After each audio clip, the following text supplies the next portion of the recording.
Today's lecture, the end of degenerative disease.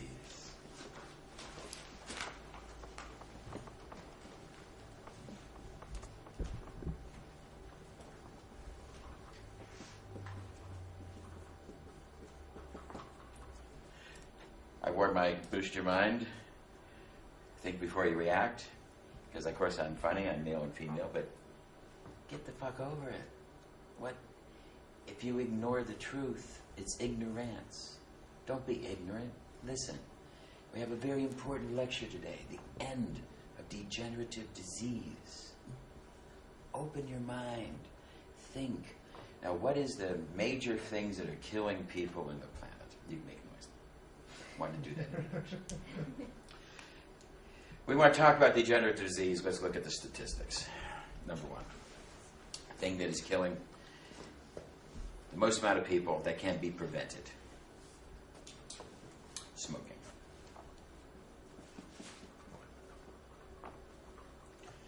Smoking is a bad habit that whenever you start it, it's a bad experience. When I was 3 years old, I ate a pack of cigarettes. I must have seen my parents smoking, and I thought that they were eating, so I decided that I would do the same, and I ate a whole pack of cigarettes. I came down with nicotine toxicity. I was green. For a week. I was in intensive care. Doctors thought a couple times that I died, whatever. At any rate, I came out of it, and now if there's cigarettes, if I touch those cigarettes, I get an electric shock. If you smoke next to me, it doesn't matter because I've spent my whole life like that. My parents smoked for the next, they didn't change just because I almost died. You know. And I was, as a kid, I remember being in school, and people would say, here, smoke. Peer pressure, which is what starts the whole thing. Always. And I would say, what happens if I smoke that? You'd probably get sick and throw up. I said, I don't really feel like throwing up today. Maybe I'll feel like throwing up tomorrow, but not really today. I don't really feel like throwing up today. The basic problem with smoking is whenever you burn things, you create an incredible cocktail of chemicals. An incredible, incredible cocktail of crap chemicals, and mostly an awful lot of carcinogens that create and burden the system. The cigarette just really doesn't do much of any good for anybody.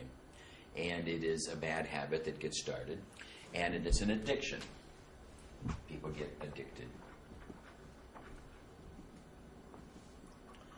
They get addicted to the nicotine.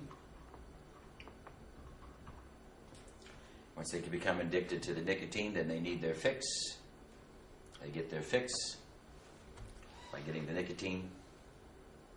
If you've ever had nicotine poisoning, if you saw the movie Thanks for Smoking, they took those nicotine patches and they put nicotine patches all over him until he passed out. He woke up in the hospital, a victim of nicotine poisoning, what I had. And the doctor comes out and says, you can't smoke again. And nicotine poisoning will trigger reactions in your body. I don't know whether you want to go out and buy a bunch of patches. Be careful if you do. But what happens is, this addiction is a physiological addiction to the nicotine. But nicotine being water-soluble, that type of physical addiction to the nicotine is usually a 3-day to 1 week process to get rid of that physical addiction. I always talk about the metabolism of the cigarette. When you have never had a cigarette before, on that first cigarette, one of the reasons you throw up is a stimulant. You get stimulated, followed by a crash. And it was Hahnemann and other types of pharmacologists that have told us that what the distance of the stimulant, the crash, is 3 to 5 times longer. Of course, if you're a smoker, you can avoid that by rescheduling the next cigarette. And rescheduling the next cigarette. And rescheduling the next cigarette. Until eventually you get no stimulation from the cigarette. In fact, you have to smoke to be normal. Because without the cigarette, you go deep into a crash that will last for days. Without the cigarette smoker becomes abnormal. He can't react as quick. If we measure his driving reflexes, driving a car, he can't react as quick. He can't do things as properly. His thinking is slurred. Everything, he becomes abnormal. The whole process. He needs a cigarette to be normal. That lasts for about 3 days to 1 week. And then the physical addiction is gone. The mental addiction lasts longer. Because the smoker has to smoke to be normal, when he doesn't smoke, he figures that the cigarette is a relaxant. It is not. It's not. It's not a relaxant. It's an addiction. So when you go into the bar, the guy he's quit smoking for about a month, he goes into the bar and he sees that other guy light up, and the other guy lights up and goes, because now he's normal. He's been abnormal. He's been on, like Christy, he's been on the plane for 15 hours. And he's abnormal. And he gets off. Now he's normal. It looks like he's relaxing, enjoying himself. He really isn't. He's just becoming normal. Usually smokers do not have trouble with the 30 days. What we find is the 90-day. We don't understand why. But there's a 90-day repeat cycle where all of a sudden they go in and they see the guy smoking and they go, uh-oh, I want to be like that. It's really hard to get past those. Every 90 days, the smoker gets that real hinge to join the club again. And when he does, sometimes he says, okay, I'm a smoker now. Not knowing that he could just have a cigarette or two and let it go. Knowing, oh, I'm a smoker now, so I got to go back to buying and smoking every day. You don't have to. You can break the addiction process. But smoking really does no good for anybody. It's a detriment to health. And it's an addiction. It's a social addiction. Now what we're going to be talking about is also not only the end of the degenerative disease, but the end of the FDA as we know it. The FDA has failed miserably. In 1988, when I was working on getting 20 years ago, and I was working on getting the machine credentialed, we got our machine registered with the FDA in 1989. I went to see the president of the FDA, at the time was Mr. Kessler, David Kessler, if I remember correctly his first name, but Kessler, nonetheless, with a K. And in Salt Lake City, he gave us a big address and talked about things, and he said that as the head of the FDA, he was going to be the new sheriff in town, and he was going to police the FDA and do the FDA's job. And the FDA is food, drugs, and cosmetics, and medical devices since 1976. And the biggest drug that's killing the most amount of people, he was going to go after. Smoking. He was flat out told real quick by Congress, lay off of smoking. Because of the rule of ex post facto,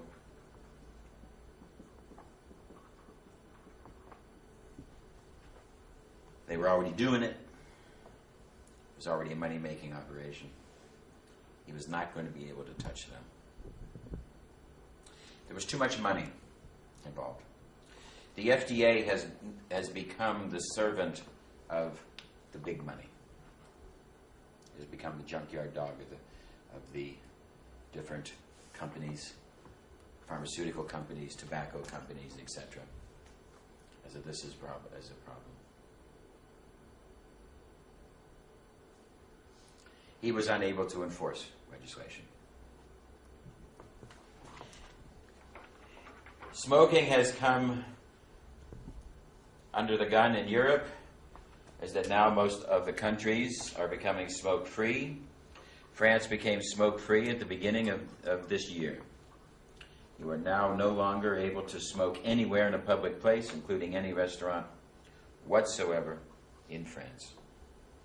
And many more countries, including Ireland and soon to be England, are going to join. England already did. Excuse me? England already did. It's already done? Beginning of March. And British Columbia and Ontario as well. Has that, something has to be done because we need to protect the other people who don't smoke. This is directly responsible for, in the neighborhood today, of 790,000 deaths a year. Almost a million. Directly responsible. Secondary smoke is killing 400,000 deaths a year. Just secondary smoke. People smoke at home. Their kids are getting diseases.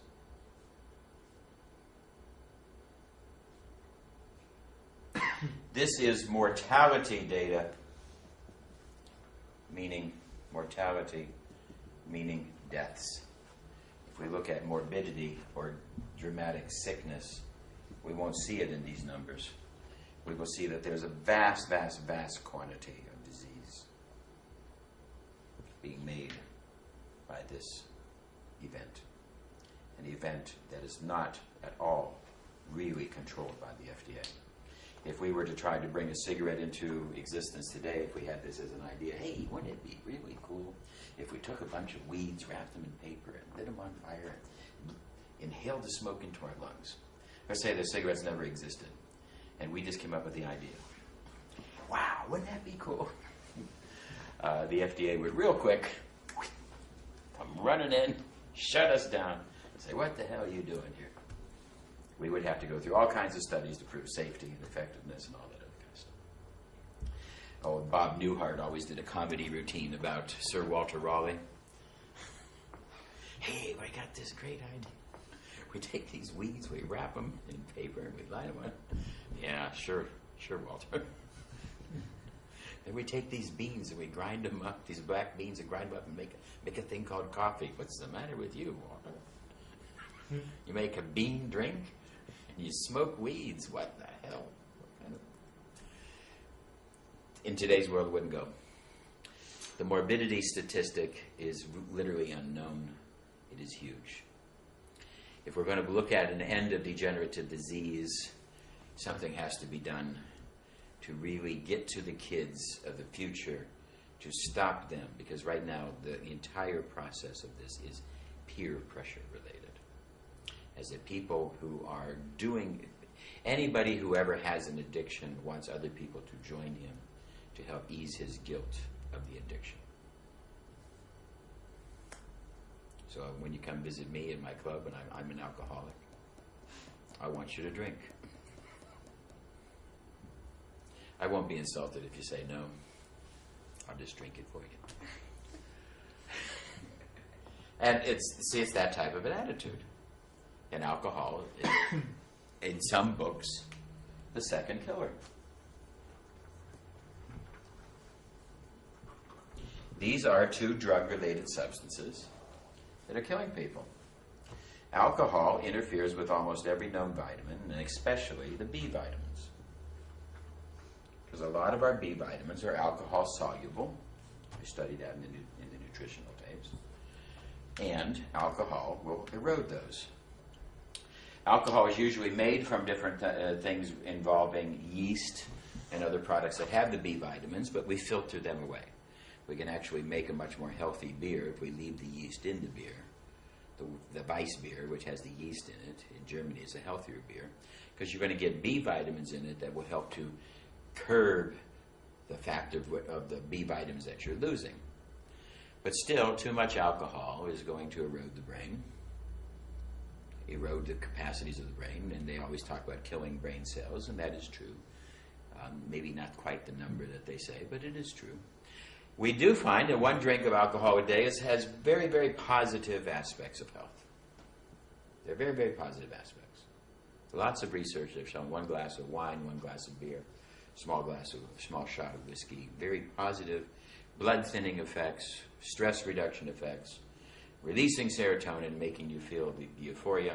Because the serotonin that's released, that happy hormone, we've talked about that before and we'll talk about it again. That happy hormone is not made by alcohol, but it's released by alcohol. And that first drink releases that serotonin. More drinks don't really release much more. The more drinks that you get, the fuzzier your thinking gets. What happens with alcohol, alcohol interferes on the thinking process, and gradually your thinking process becomes more and more fuzzy. Sometimes you're not aware of it. The old frog, you put a frog into a pot of water and turn it on and boil it, and as it goes, the frog doesn't feel the difference, you see. And it's kind of the same way with alcohol. You don't really feel that major shift. But if we start testing your reflexes and your intelligence, etc., yes, we will find that alcohol interferes. Alcohol dramatically interferes with my ability to recall events. I don't notice any other difference, but if I try to lecture with even a small amount of alcohol, and I just will have nowhere near the memory. I have an excellent memory. I can remember all kinds of things, and it's just a little bit of alcohol, and what the hell? What was I talking about? Okay. The FDA here again has done a little, because of ex post facto, to deal with an industry that is also creating a problem. It's funny that the two drugs that are legal and supported by the government are the two number one killers. Exactly. Yeah. So is smoking, like cigarettes, is it, if you were to just smoke tobacco, would it be better than smoking? As soon as you set anything on fire, you are liberating lots of carcinogens. Nabisco, if you get a chance, watch the movie The Guardians at the Gate or Barbarians at the Gate. I think it's Barbarians at the Gate. It's a movie with James Garner, and he plays the Nabisco executive of the true story about how they tried to make a smokeless cigarette. And they spent all this money and all this time, and they just had so much money. They had private planes, and they had everything, and they were going, and it wasn't until the very, very end that he actually tasted it. And when he tasted it, it was, oh my God. It was really bad. It tasted like dog shit. And they were just unable to really do anything. When they made a settlement in the case, in order to attack a drug company, we're going to talk about this a little later, but in order to attack anybody who's selling anything, like a drug, you have to prove the fact that it hurts you is not bad, is not damning enough. You have to prove that they knew it was going to hurt you and still sold it. The guy who's made this building, if this building collapses and was because of his negligence, we can sue him. Guy builds your car, and if you got brakes, and if your brakes don't work, you can sue him. His negligence. Even if he completely did everything possible, but if there's something he did by any type of negligence, etc., he is responsible, but not in the drug company. In the drug company world, we must prove that they knew it was going to hurt and still sold it. The fact that it hurts and kills people is not enough. That's what we had to do with the smoking. So if you guys aren't old enough, but about 15 years ago, they had all the tobacco company executives in Washington at the hearings, and they all had their hands on the Bible, and they all swore that tobacco, in their belief, tobacco was not addictive, and tobacco was not cancer causing. That was their belief. And in testimony after testimony in the hearings, they showed this. Then they found memos where they talked about enhancing the addictive effect. And they shared about the cancerous effect and ideas that they had. And yes, they did completely know of it. And that's what opened the door for the first types of settlements. The tobacco companies made a $100 billion settlement, which really just barely set them back. When they took this money, the states, they split it up among the different states, and they gave money to South and North Carolina, and to undo the damages of the people that they had killed. South and North Carolina spent it on a new process of drying tobacco leaves. They found a new way to refine the tobacco leaves. They were trying to make a safe cigarette. They figured if they could refine the tobacco leaves in a different process, in a different type of shed with a different type of chemical, perhaps, and it failed. It failed. And it just appears that there's no way to make a safe cigarette that burns. This is anything we smoke. This could be marijuana. This is going to be the truth of anything. Even SM? But now, when you go to marijuana, you don't light up as much. I mean, how many times do you how many times you go through 2 packs of marijuana a day? You couldn't possibly, because you wouldn't be able to talk. You could never hold the job. Depending what country you're in.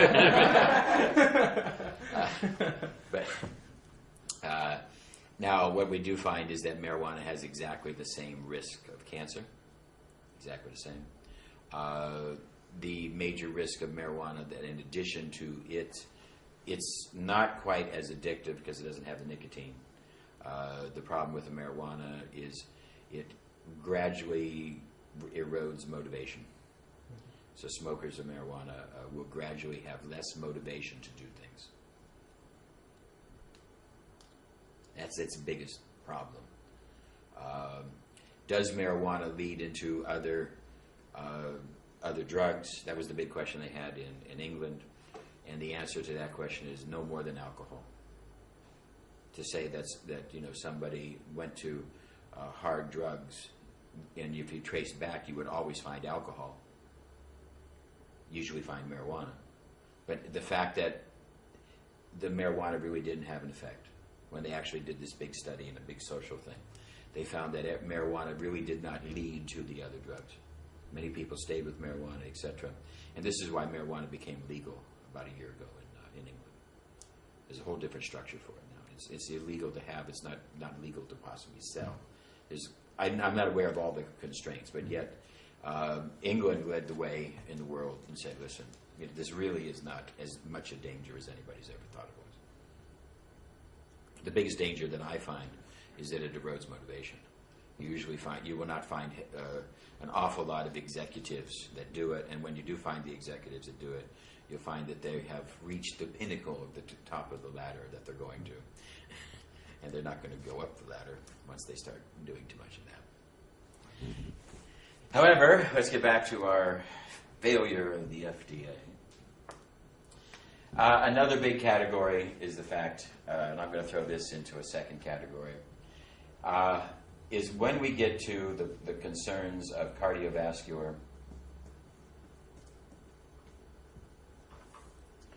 problems of obesity, and these different things, problems of obesity. We're going to find out that bad sugars are a major culprit. And I'm just going to take a look, see at this little thing here on London sugar and slavery from Euronews. The 200th anniversary of the abolition of the slave trade in Britain is a landmark which has been commemorated across the UK. Once the 4th largest slaving port in the world, London's grubby involvement in transatlantic human trafficking is now being revealed at Museum in Dockland's new permanent gallery. London sugar and slavery makes the link between devastated West African communities, ordinary Londoners' taste for the sweeter things in life, and the multicultural place the UK capital is today. The slavery, my own ancestors in Jamaica were slaves, whereby maybe 3 million slaves in that period of the transatlantic slave trade, it wasn't of course just Britain, but probably 3 million were transported in British ships. When it was built in 1802, it was the biggest dock complex in the world, costing 60 million euros in today's money, and paid for by wealthy sugar merchants, plantation owners and slave traders. The building that we're in here in West India Docks was once a warehouse half a mile long for sugar. And that was all the products of slavery. Slavery, it's been argued, funded Britain's industrial revolution in the 18th century. It's a hugely important part of the history of London. There's maybe 500,000 Londoners, maybe 1 in 10 are descended from slaves. So it's a bit of the history of London which hasn't been told. Ships like this would set sail from the West India dock, bound for West Africa, where traders would buy their human cargo. Countless thousands were shipped to the Caribbean and sold, before the same ships would load up with sugar from the plantations and return to the same warehouse in London. Richard Pennant, Lord Penrhyn, owned one of the largest sugar plantations in Jamaica and represented Liverpool in Parliament. He was one of the many reaping fantastic profits as sugar production soared with the mass of cheap labour. Slaves were packed into boats and forced to spend weeks at sea in cramped, filthy, inhumane conditions. Many did not survive. It would be wonderful if 2007 could turn out to be a kind of a cultural watershed moment, yes, by which I mean that we're beyond this year, beyond this point, we don't talk about these matters in the ignorant, confused ways that we have been doing up until now, yes? We don't talk about slavery as though it's something that only black people are concerned about. It's actually, it's for all of us. We don't say things like, well, oh, it's 200 years ago, why do we have to talk about it? Actually, because we recognize that it sets up, yes, the contradictions as well as the benefits, yes, that we all live in the heritage of and so on. Trading slaves was outlawed in the British Empire in 1807. But slavery itself wasn't abolished until 1833, and even then slaves had to wait 5 years before finally being freed. And although it was finally abolished in the Americas in 1888, it's estimated that over 20 million people are still in some form of slavery today.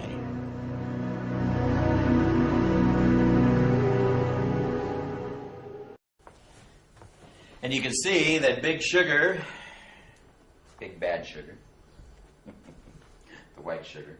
And over here we have the two more hour-long specials, 45 minutes each, without commercials. Big Sugar 1 and Big Sugar 2, which really tells a bigger story about not only the slavery, but also how bad sugar is for you. As we have discussed, the basic idea of dextrose goes into the body so fast, it has two really bad problems. Number one, it lowers your immunity.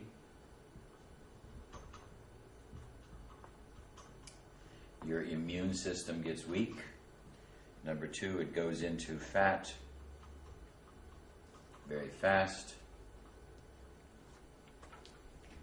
Beyond that, it has effects of limiting, lowering your hormonal production, and increase aging. You age faster.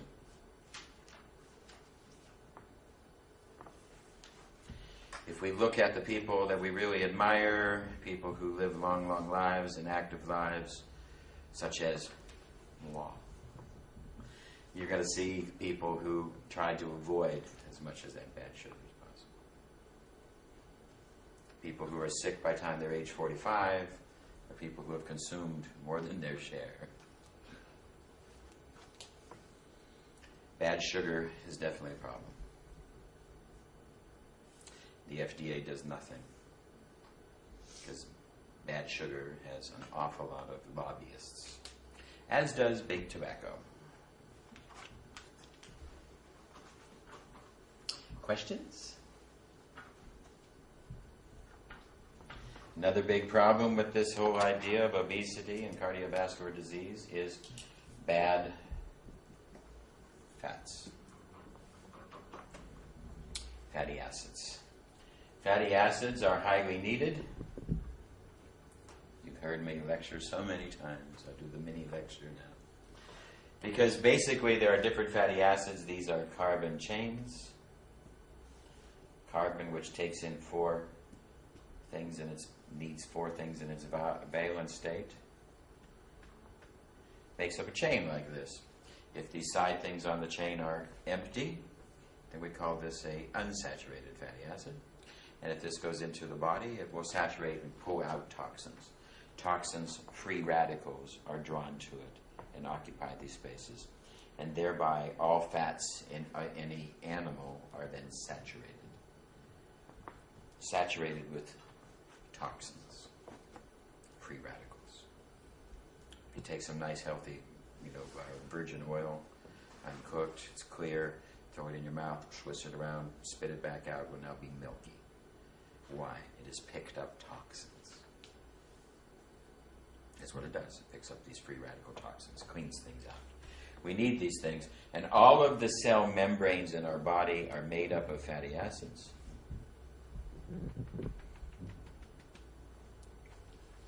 What happens when we, what was the third procedure in making sugar?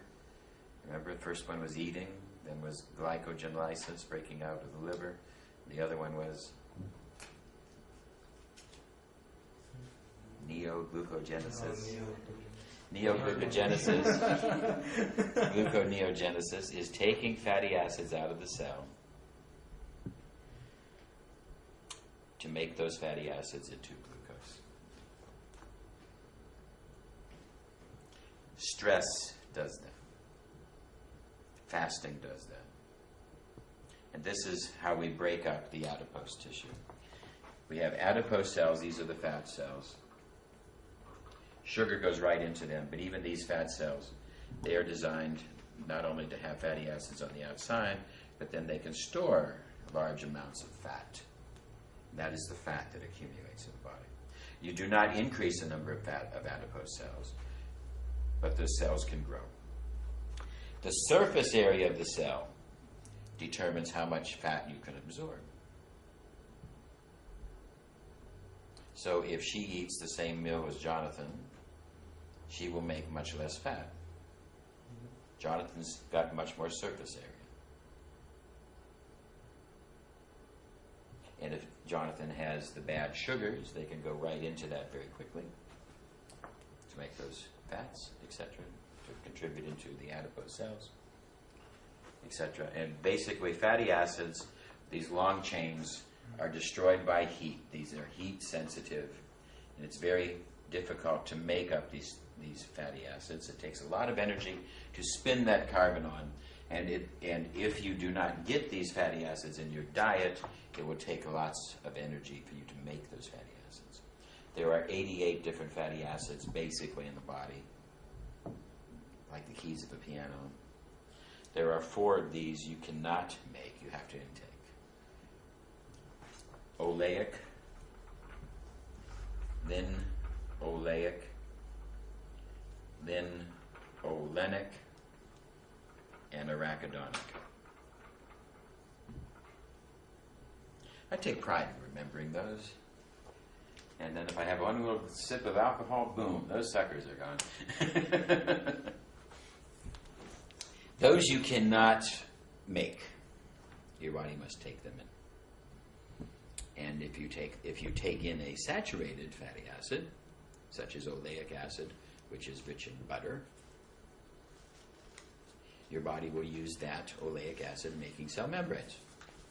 Not so bad taking it from butter, but then if that's cooked butter, you're going to be getting a disturbing type of fatty acid. Our body has to make these fatty acids. And I was researching this a long time ago, and this little boy had come to me, and he was unable to make fatty acid number 18, 19, what was it, 20? Can't remember which one. I had made the fatty acid liquescence with all of them, all from natural sources.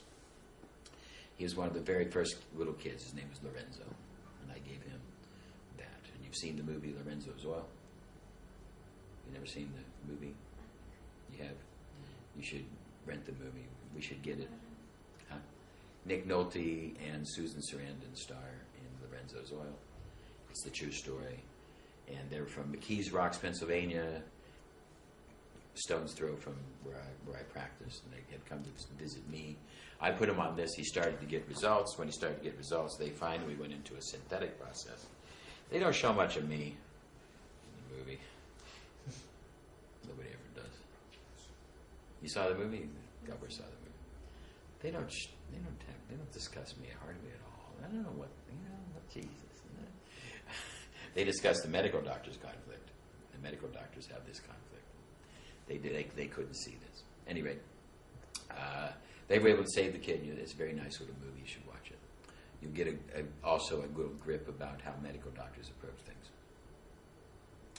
Bad oils, destroyed by heat, cooking. And if we look at Europe, we will see that of the countries of Europe, the country that has the longest lifespan is Italy, and the least amount of cardiovascular disease is Italy. You would think that's not the case because of the pasta. It is the case. Because olive oil is on the table of every place, and they put it into their bread, and they have it uncooked at every meal. They put it on a salad, and a salad is served with every meal with olive oil on it. And I have been in this country, Hungary, now for about 15, 16 years, and I've been to lots of places, and nobody has ever served me a fresh vegetable at their house. No true Hungarian family has ever served me a fresh vegetable.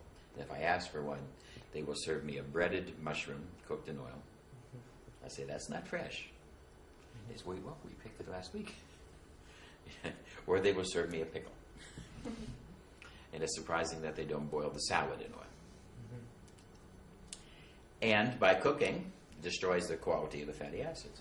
It makes compounds that are now known as trans fatty acids. Has nothing to do with transvestite or transgender. Trans fatty acids. And trans fatty acids are a culprit, and then it also makes a substance is cooking known as acrylamates.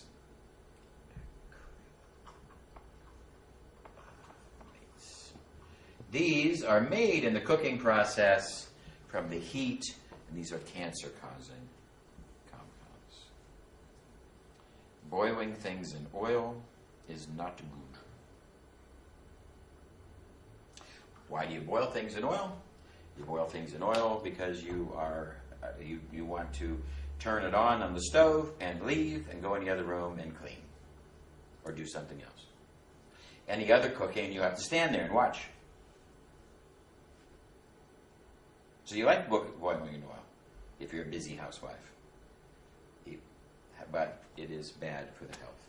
A true cook doesn't need to do that. A true cook will watch. I will put a little bit of water in the pan, throw in an egg, cook you the same scrambled eggs, whatever, with water. Won't have any, and you won't taste any difference much, etc. But people don't want to do that. Upstairs with Ildiko, it was a real pain. For a couple of years, it was a real pain. Until finally I sat her down with all the people, and I said, "Do you know anybody who is over 60? Because the average, this is the country with the least amount of longevity. People die quickest here." And they kept having this fryer. They boiled things. If I just grabbed it, I threw it out the window. And I had to pay for the car that I damaged.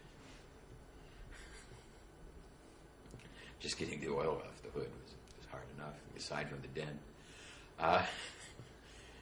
And the man brought back the cooker like we wanted it. And the other thing was that they keep buying the juice. They don't buy juice. They buy apple drink. Apple drink means it's got sugar in it. I was in Mexico, and I've gone to Mexico. I love to go to Mexico. And I've been going to Mexico for 20 years, almost once a year. And I would always look forward and go to different shops and buy juice, pure, no sugar juice, apple juice. And last year, no, that was 2 years ago, I found out that they had passed a new law. It was illegal. It was illegal to sell pure juice. Wow. The fructose could not be sold. They had passed a law that said you have to combine it with sucrose. Well, Mexico is the largest supplier of cane sugar. And they said that fructose makes you fat. There's no study ever done that's shown that. Just the opposite. Sucrose makes you fat. And it was a year ago when I went to Mexico City and lectured, and I was doing the lecture, and I told this story, and the one woman stood up and said that the next patient I had, this bald man with cancer, was one of the people who got that law passed. And he was there with cancer, no hair, and he came up and he looked at me. That law was repealed the beginning of this year. So, what comes around, okay? So anyway. And it seems like I'm always involved somehow, you know. Nobody gives me credit for shit. A guy came to see me who had bone missing. He had Agent Orange. And I worked on him, and I developed a formula to put calcium back into the bone. He was on Phil Donahue. It was an Oprah Winfrey type show in the past. And this doctor, this natural doctor, brought him on. He didn't say he was my patient. In fact, he had 6 people that he brought on the talk who were all my patients, because he was a friend of mine, but he didn't even mention me at all, like these were his patients. He said, natural medicine has cured these people. Oh, wonderful. Yeah, it was me. Valentine's Day, I'm allowed to bitch a bit.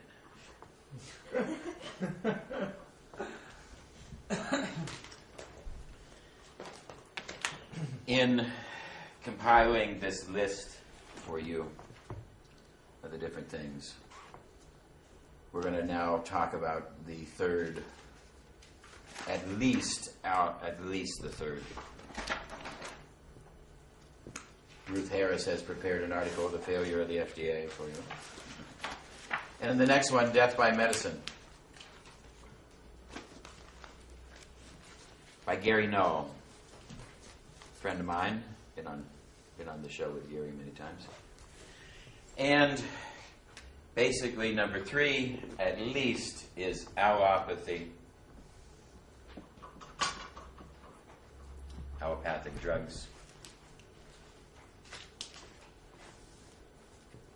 Let's look at the death of Heath Ledger just recently. Heat. Drugs, Heat Ledger. T in there, Jolt. His friends, when he was doing the movie I'm Not There, Heath Ledger said, you know, I'm only sleeping 2 hours a night, and I'm winding up taking an Ambien, and one Ambien only lasts me for 2 hours, so I'm taking them all night long. So over the last couple of movies, he's kind of had a spiral toward insomnia. And back to what he was saying. But then some of the people on the set of the Batman movie thought that he was staying in character. He was so remote and he seemed so moody that they thought, I guess he's just in character. But some other people said that no, he was, first of all, exhausted and struggling with insomnia and possibly struggling with drugs. There were 6 different kinds of drugs found in his apartment, according to the police update yesterday. Prescription drugs. Prescription drugs or other things? All prescription drugs, and 3 of the prescriptions came from England. Europe, that is to say. CBS 2 says they found several drug... My God. Europe. Which were found containing... Yeah, they won't take responsibility. It was asked about this, he did not elaborate. Yeah, they were shrink wrap. Yeah, that was written in the Daily Mail. Oh boy. Well, so as Greg said, we should get the toxicology results in about 8 days, and hopefully that will shed light on exactly what happened to Heath Ledger. Okay, in the meantime, a happier story that we can talk. You learn more about yourself through your child, I guess, and I think you also look at death differently. Like it's like a catch-22. Like I feel good about dying now because I feel like I'm alive in her. You know, but at the same hand, you don't want to die because you want to be around for the rest of her life.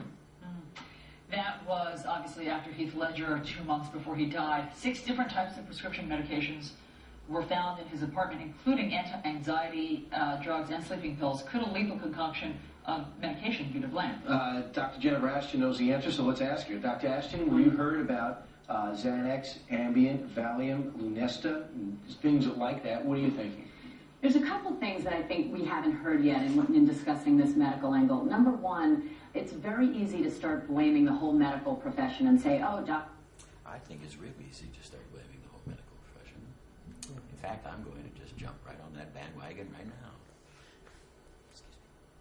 Stack drugs, they like to prescribe anything, you know, we don't have a big bag of tricks. What happens in reality is that a doctor gets comfortable with one or a couple of types of medications. So for example, for insomnia, certain doctors will be very accustomed and familiar to the use of Ambien. Some like Lunesta, some like Dalmane. When one doesn't work and a patient comes back and tells us, you know, this isn't working for me, then they'll say, well, try this one. And of course, the doctor doesn't realize or doesn't usually ask, now throw the other one out. And I think what could have happened, and again, we don't know for sure yet, so this is just speculation, is that someone wants to sleep, one Ambien's not working, so they say, let me take the Ambien, the Lunesta, the Dalmane, the Benadryl, and all of those things together, and that's where the accidental overdose. And in fact, Heath Ledger was quoted recently in some media reports as saying that he was having trouble sleeping, and he tried taking an Ambien, it didn't work, so he took 2, he was knocked out, and then he woke up again. Right. So maybe he ended up taking 3. But I want to ask you about the autopsy.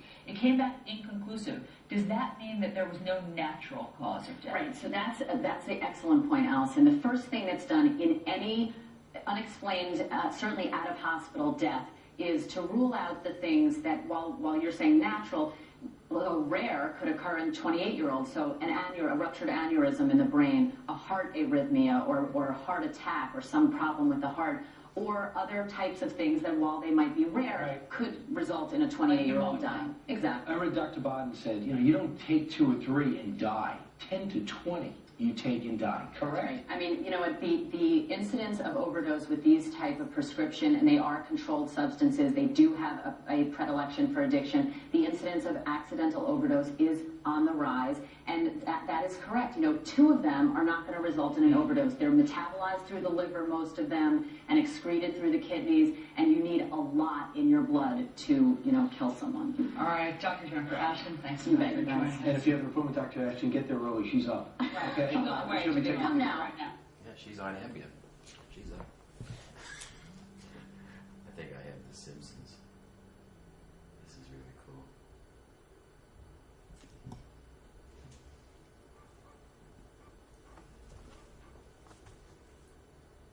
You domino this. That's ridiculous. If I had set up those dominoes, I'd be wearing my special domino setting up knee pads.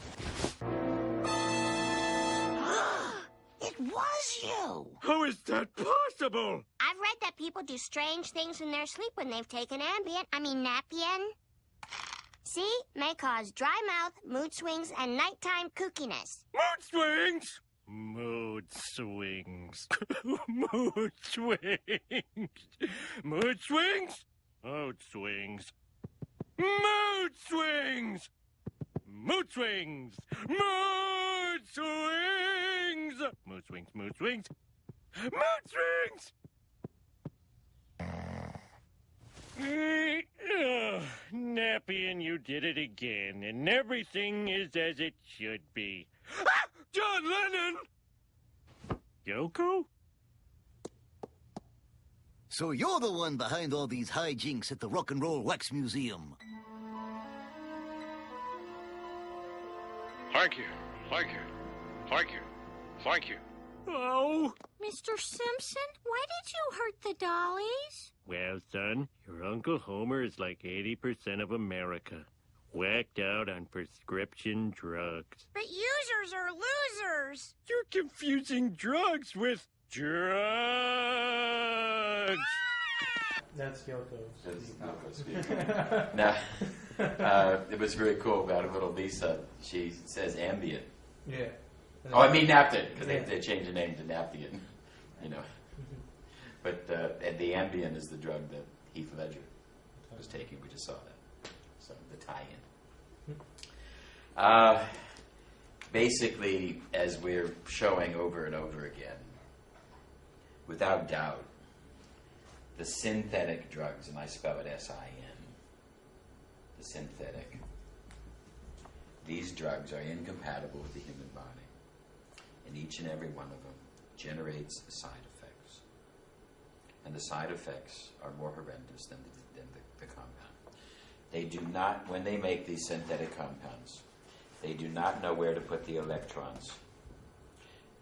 They know how to put the carbons and where to put the copper and all these other things. They do not know how to put the carbons. When they take and they make synthetic vitamin C,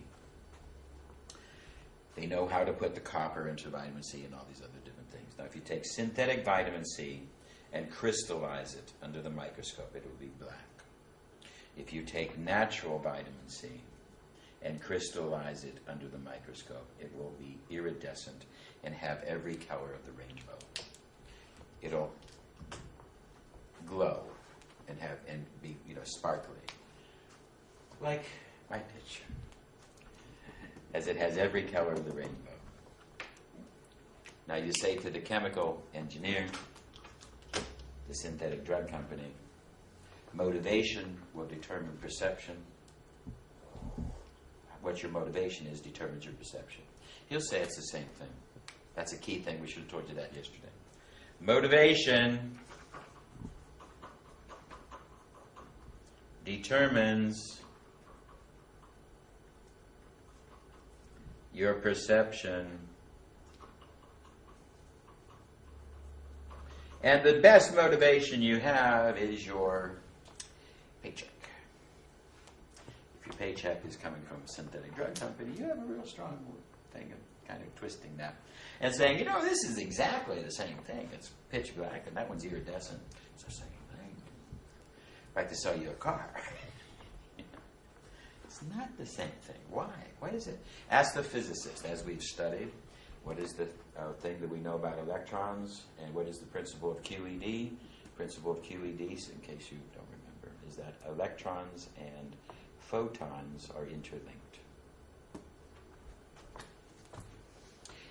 This sucker, this black that I'm wearing, absorbs the photons. That's why it's black.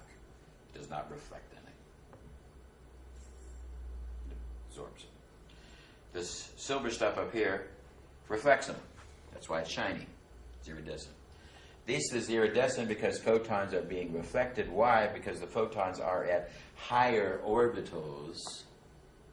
They're already in their upper orbitals, and since they're already in the upper orbitals, they reflect the light. They don't need the photons, and the photons aren't strong enough to kick them out and make ionic. Remember, ionization radiation.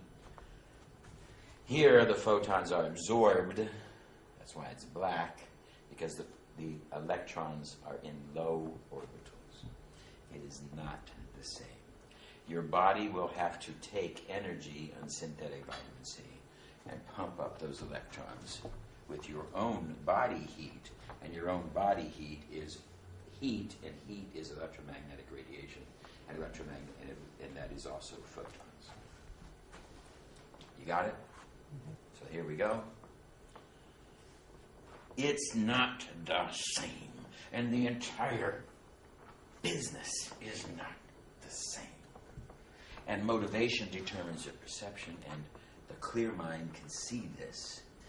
But the guy who's involved in selling that stuff, or has had a history of selling that stuff, or that's all he's learned to do is sell that stuff, he will be stuck and won't hear the message. It's the problem we have. Now, if you read this thing about the death by medicine, Gary Null, you're going to see all kinds of intonations about how the medical industry is killing people in many, many, many, many different ways. The whole philosophy of allopathy, the whole idea, getting back to Selye, Hans Selye's work, a Hungarian who was one of the most intelligent people. As he sat down, he said that we have health, and into our lives comes stress. We have good stress, we have bad stress, we have stress. We need stress. A life without stress is not a life. We need stress. It comes down, and when stress comes in, it produces an alarm. When you get fatty acid deficient, remember fatty acids make up your cell membrane, and when you're under stress and you lose those fatty acids, the broken up fatty acids are made into glucose.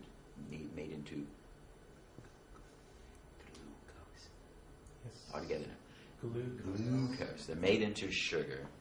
So when you get deficient in your fatty acids, you're not going to have that little extra sugar in your body. You're not going to be able to make it. What you're going to get is you're going to feel cold because you don't have that little extra sugar to warm you up. Burning sugar produces heat. Remember, the sun came into the plant and made glucose at high hot electrons, and those hot electrons in your body go into the production of energy, and photons went in, photons went out in your body, and those photons going out of your body are heat, and the photons coming in are light, mostly visible light, but they're still photons. Okay. When you get deficient in the fatty acids, because you've broken up, first off, you've used up all your fatty acid pool. There should be free fatty acids floating through your body, through your bloodstream. Nice, good, free fatty acids. Is my hair doing something? Feels like it's being drawn around or something. Like it's electrically attracted. Okay, now, these free fatty acids are supposed to float through your bloodstream, and that's called your free fatty acid pool.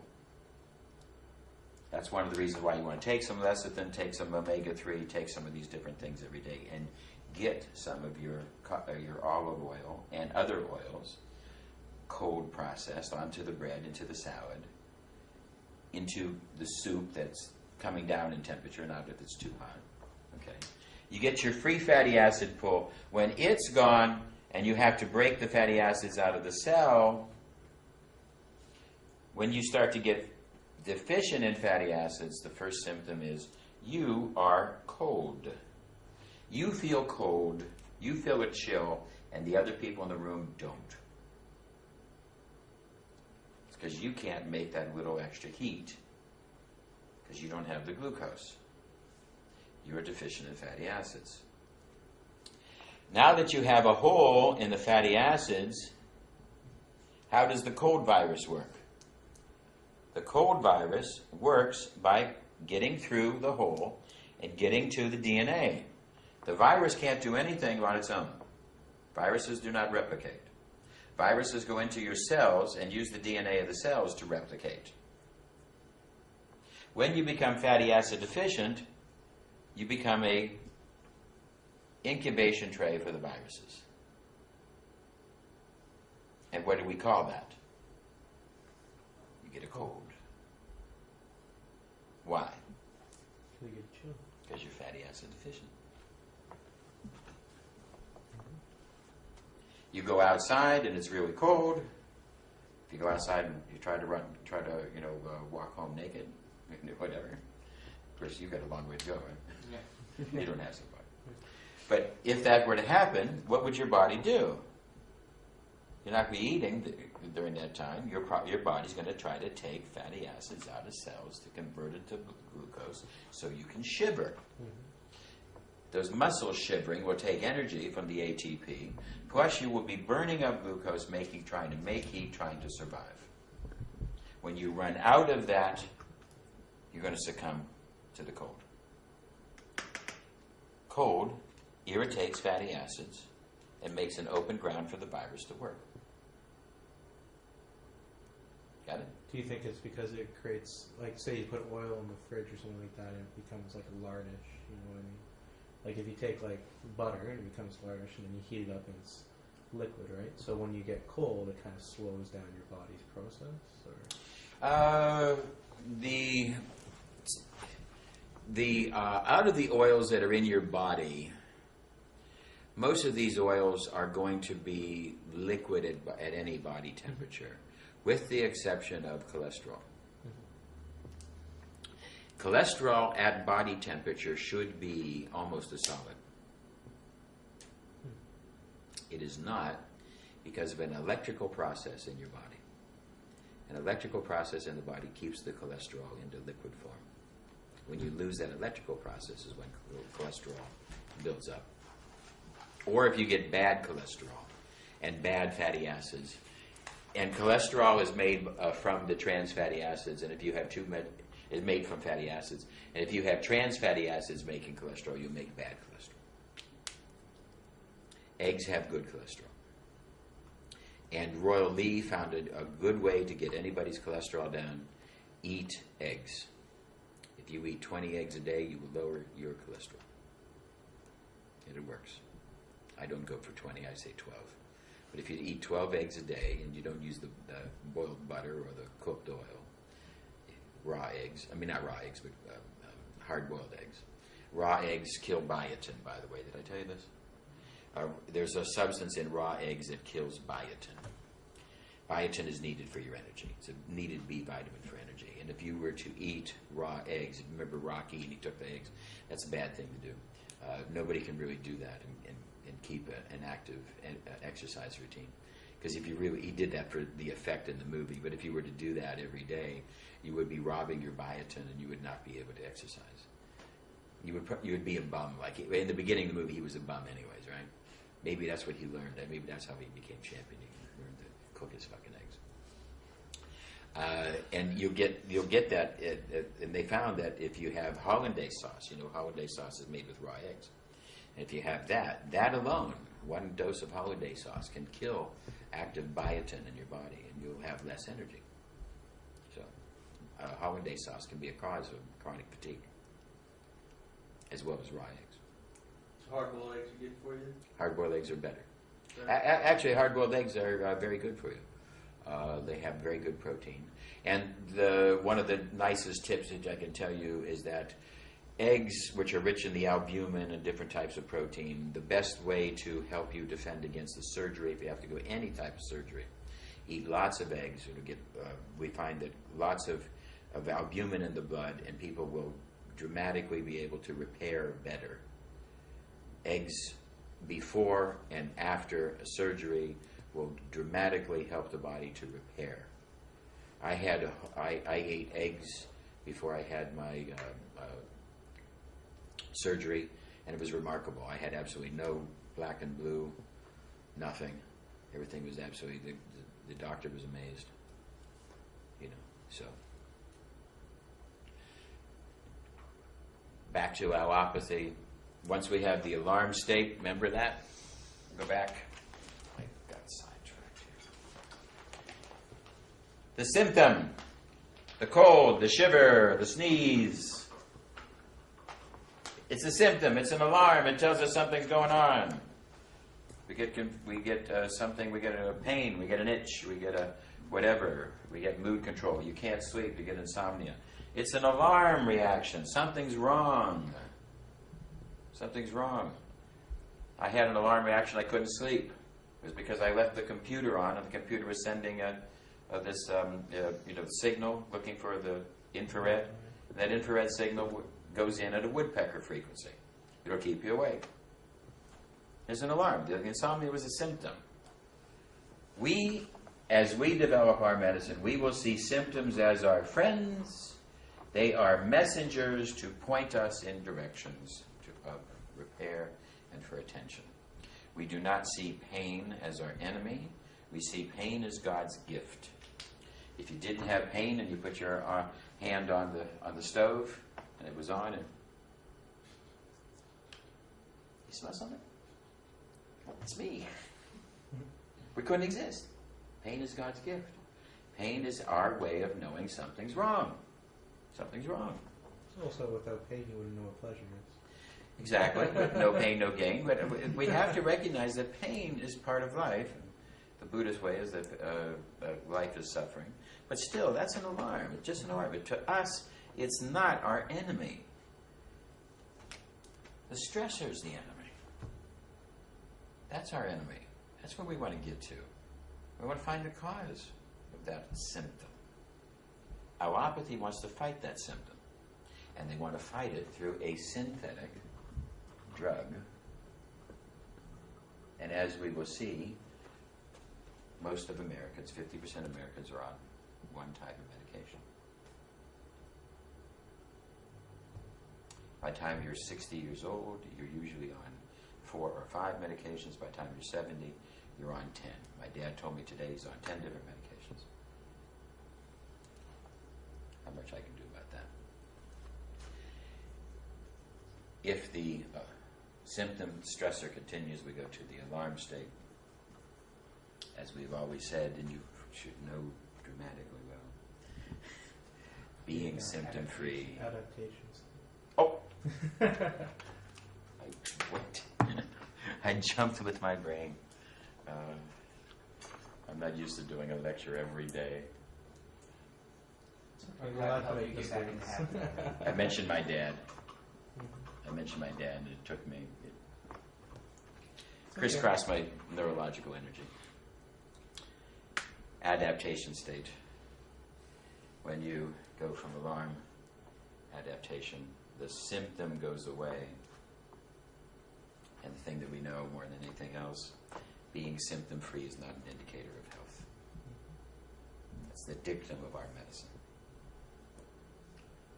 Allopathy, by dealing with just the symptom, does not deal with the stressor, the potato chip, whatever it is. And thereby we have the cascade of continued disease process. That then goes into stage 3, exhaustion. Exhaustion is at first just functional, and at second, organic.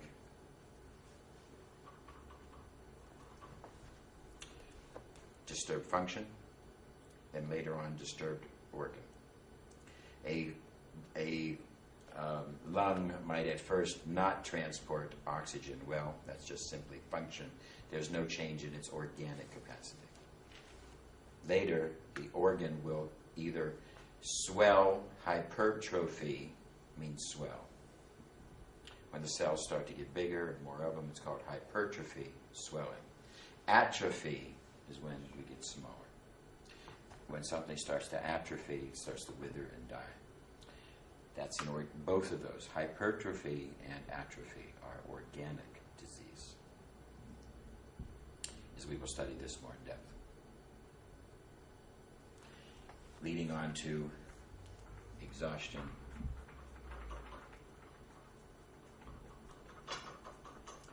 And finally, death, of course. The pathway of disease. We must start our pathway at reducing the stressor. They do not. They cover up symptom after symptom after symptom after symptom after symptom after symptom, doing nothing for the disease. There was a insurance company study done years ago. We should try to find this, and I'm going to make a stab. I think it was the Heath study. Heath Ledger made. It was something like that. I'll have to look it up, but it was very interesting. I have a videotape someplace upstairs. This was a study of insurance companies, and they wanted to know what was the best insurance system. And what they did was they took all the people in Massachusetts, Connecticut, and Rhode Island, massive amount of people in the millions, and they set up a place where some of them got free insurance, some of them got medium insurance, and some of them got expensive insurance policies. And they set up a different type of insurance policy, 4 or 5 different categories, to see if they could, which was the best insurance policy. And they measured everybody's health at the beginning. Complete measures of health and wellness, etc. Very good, very nice. And at the end of the 5-year period, they wanted to see which was the best insurance. When they got through, the remarkable thing was only noticed by one doctor in the panel, as they all were discussing the results, and basically the results seemed to pinpoint that a medium free insurance was abused, medium pay meant something, and the expensive insurance Rich people got better, etc. But however, rich people were more satisfied because in the bottom line, the one doctor made the observation that nobody else had seen. In our pre-measures of health and our post-measures of health, absolutely nobody in our study gets better. Nobody increases health. What we have is a system that was only controlling their symptoms. We did not have a healthcare system that was encouraging anybody to get better and improve their health or wellness. Nobody.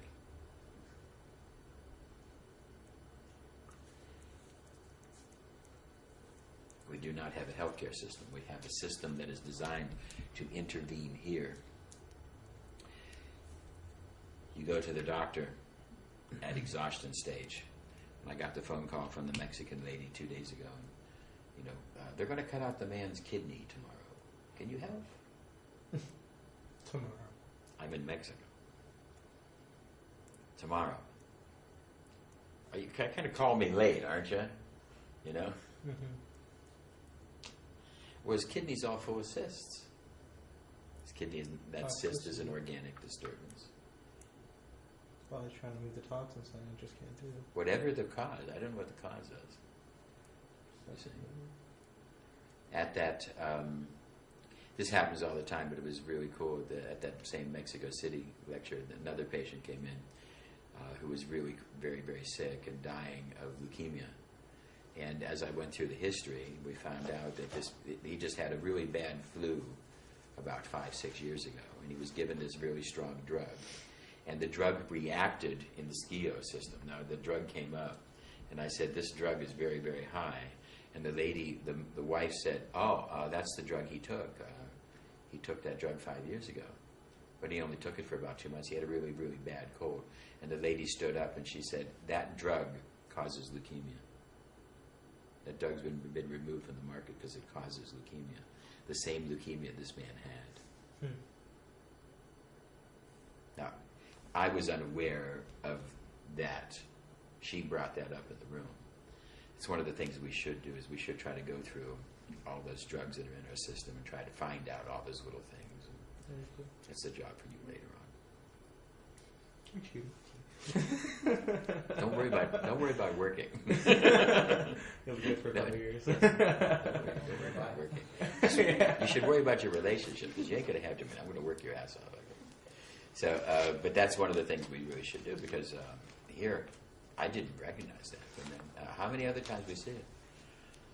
That's what they're doing. And the crazy thing is that here this weird, crazy person is actually saying that the entire medical system doesn't work. And it's true. The whole thing is defunct. I think they're proving themselves that right now. They're in such a place of dealing with the cataclysmic money that this trillion-dollar industry has made. They just don't know what to do. They're really good at covering up, though. Trying to blame it on the person. Well, now they've targeted me. And what our system has done is absolutely hurt nobody. There's no record of any significant risk ever happened with our system. And what has happened is our system is addressing health. Our system is using the electrons and photons and finding people and healing things. People who are having cancers fall off their body and all these types of incredible, incredible results are telling their friends.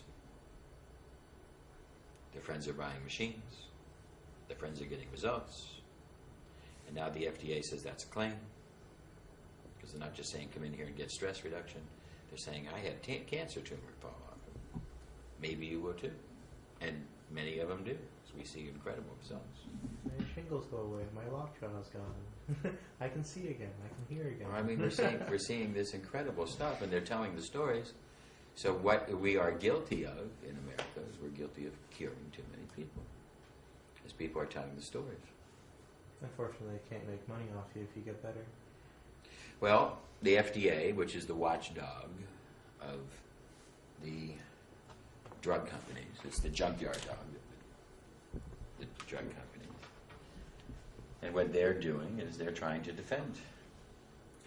The FDA has failed, as what we are going to see in this entire system is that if we look at not just mortality, if we look at mortality, just mortality statistics alone, in the 4 areas of problems here that we've talked about today, smoking, bad nutrition, bad sugars, bad oils,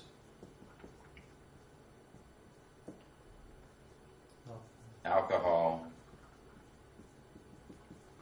and if you read as Ruth Harris has, and when she read this, she was absolutely convinced when you read Gary Mel's book that this number 4 is actually number 1, allopathy.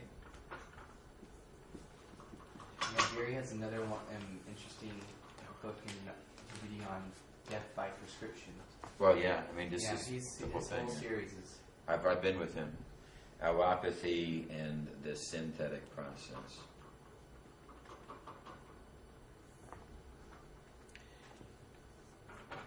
The next is the toxicity of the insecticides and the chemical companies that they have made in excess of 30,000 chemicals that are in our day-to-day lives, and only 2 of them have been completely studied as to what happens with them, how they completely metabolize. We have a real problem here. So the FDA has now done very little, if anything, to stop these people. In fact, the FDA, rabid dog, protects these people like they were children. Don't forget about genetically modified foods. Yeah. We don't even know where that's going to go. Vaccinations, for that thought in allopathy, but now they're doing the HPV vaccinations, and I think they're going to make women infertile because they're injecting directly into the womb. Well, all I can say is vaccination, in my mind, vaccination is the one place where the doctor is doing most of it, most closest to homeopathy.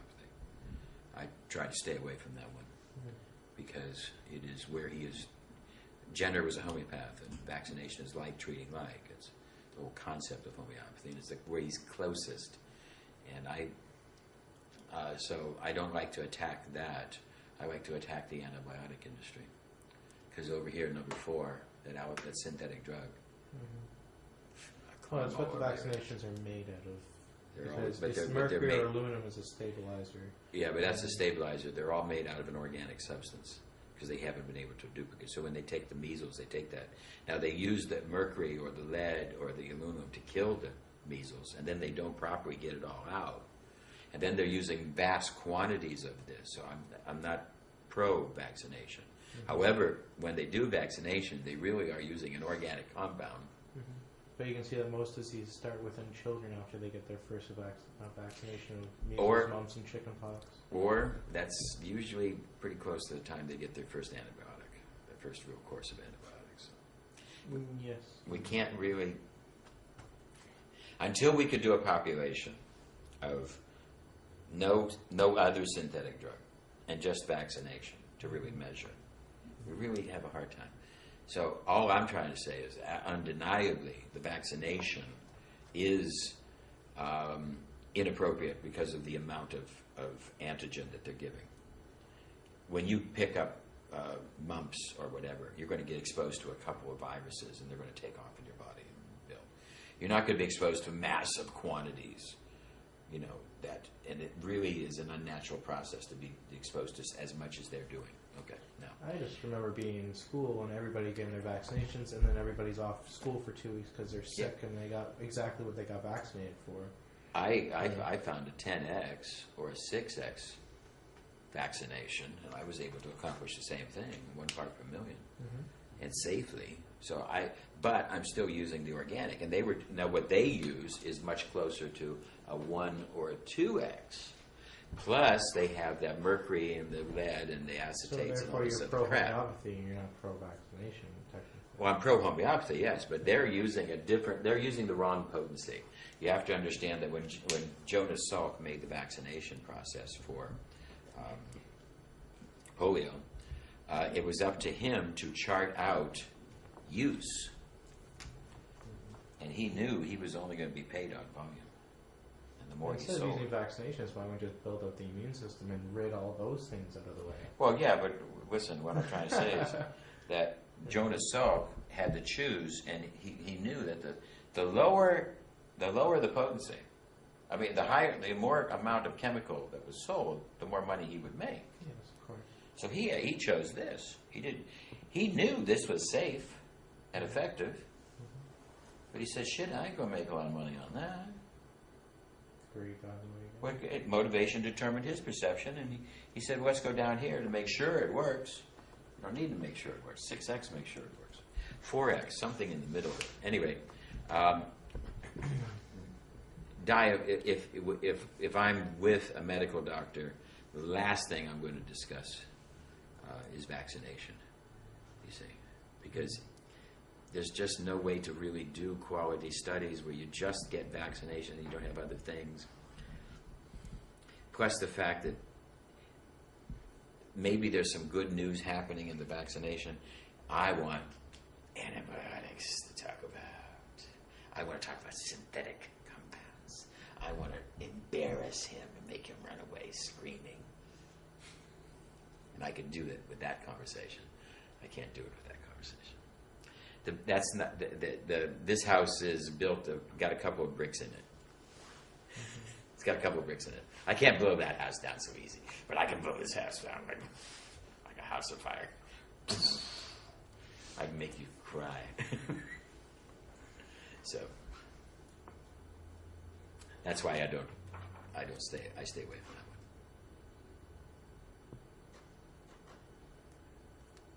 In fact, eventually in the conversation, I will point to, well, you already are doing homeopathy. Jacko, like treating like you're already using. You're just using kind of a wrong potency. You haven't tried this yet. You see, they have not asked the question. Very, very few people ask the question, what is the potency? What potency do you need? What is the chemical dilution? You know about the Arndt-Schultz law? You've heard me talk about it? Yeah, you had to slip it up. Okay. But you want me to do it again? Clarify it? Okay. The Arndt-Schultz principle of homeopathy, and the Arndt-Schultz, it's not a principle of homeopathy, it's a principle of pharmacology.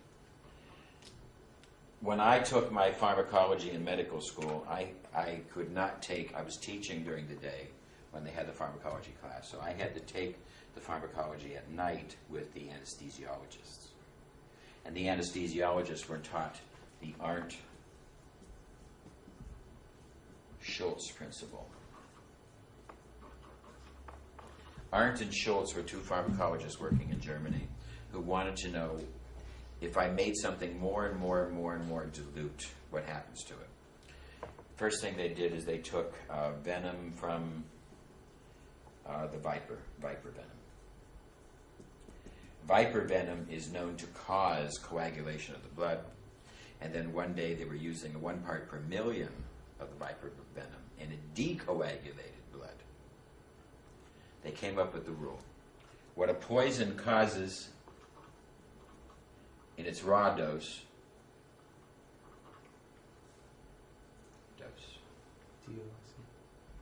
SE, right? Here we go. What a poison causes in its raw dose, a minute quantity will have the reversal effect.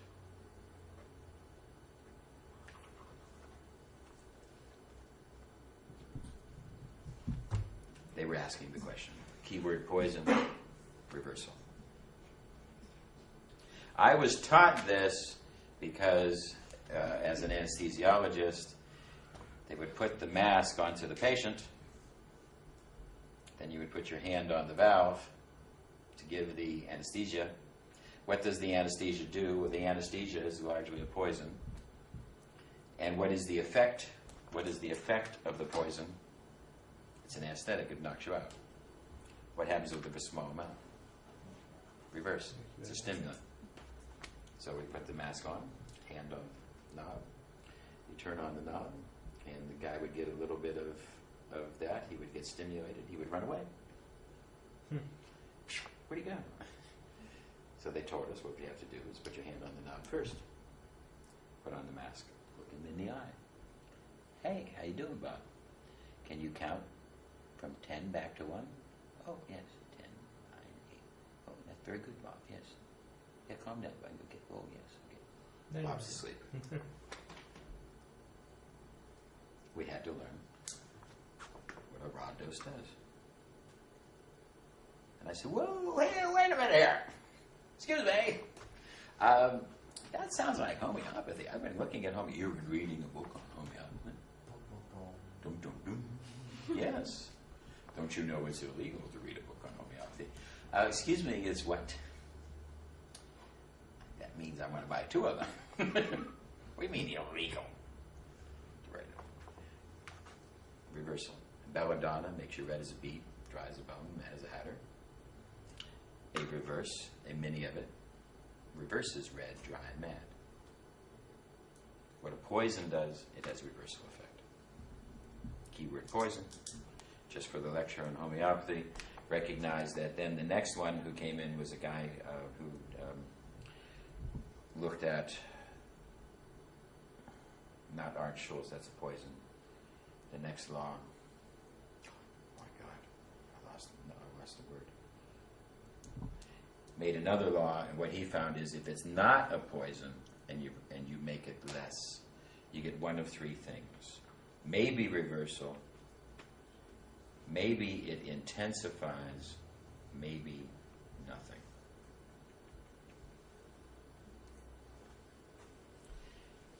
Coffee is not really a poison. It is reversal. Eye bright, homeopathic eye bright, is called euphrasia, and it makes eyes bright. You see things better. When we use it in homeopathic terms, we use it for the same. We don't use it to, I see too much, doc. I see too many. No. It does the same thing. 75% of the compounds in the homeopathic pharmacopoeia are not reversal. They have the same indications homeopathically as they do herbally. Understand? Understand? Yeah. Reversal is all poisons are reversal. But if it's not a poison, it might be reversal. It might be intensification. Or in the case of orange juice, homeopathic orange juice seems to do nothing. You neither get an intensification of the orange juice effect. Homeopathic vitamin C does nothing. You need vitamin C. You use a 12x of vitamin C, you don't seem to get anything out of it. Certain things have nothing. Homeopaths, now in all of the homeopathic schools, they teach you this reversal shit. It's not fucking true. When I started working with the homeopathic schools, I found they didn't have a clue. They didn't know what they were doing. It was a shame. Anyway, that's why I decided to do this course, and there's so many people. You don't know, but there's thousands of people in this room. Sitting at home. Let's pan to the audience now. Cut in the part about Queen, Freddie Mercury. That's it. That's about. Now, when we get into homeopathy, we're going to find out that as we do nosodes, sarcos, isodes, and as we practice sensibly and start practicing with the body, of course, we have the answers. And unfortunately, now what we've done is we've done this whole thing, and we've looked at the failure of the FDA to approach degenerative disease truly. Degenerative disease will not be done through an education process that doesn't include attacking these items. They are attacking the educational items regarding tobacco. They are losing. More and more people are smoking. In Europe, the big experiment is what's going to happen in France, in England, in Ireland. what's really going to happen now that they're closing down these things. Are people going to smoke less? Because right now they are not. In Canada, the tobacco fields of Ontario just went bankrupt, and the government actually gave them money to stay alive. And now people are getting pissed, and they're like, why aren't you growing wheat for ethanol and using these fields as precious space in order to create a renewable source, even hemp or something like that, and for paper or clothes or money or something. Yeah, why pay them to grow nothing? Yeah, like you did all this work to make people quit. Of course, they're going to go bankrupt. That's the point of it, right? And now they're reversing it because it's such an income. Well, you got people who probably just don't have the skills. They need to be taught how to grow a different crop. They probably only know how to. Wheat. It's wheat. You put it in the ground, it grows. Oh, there's got to be a trick there too.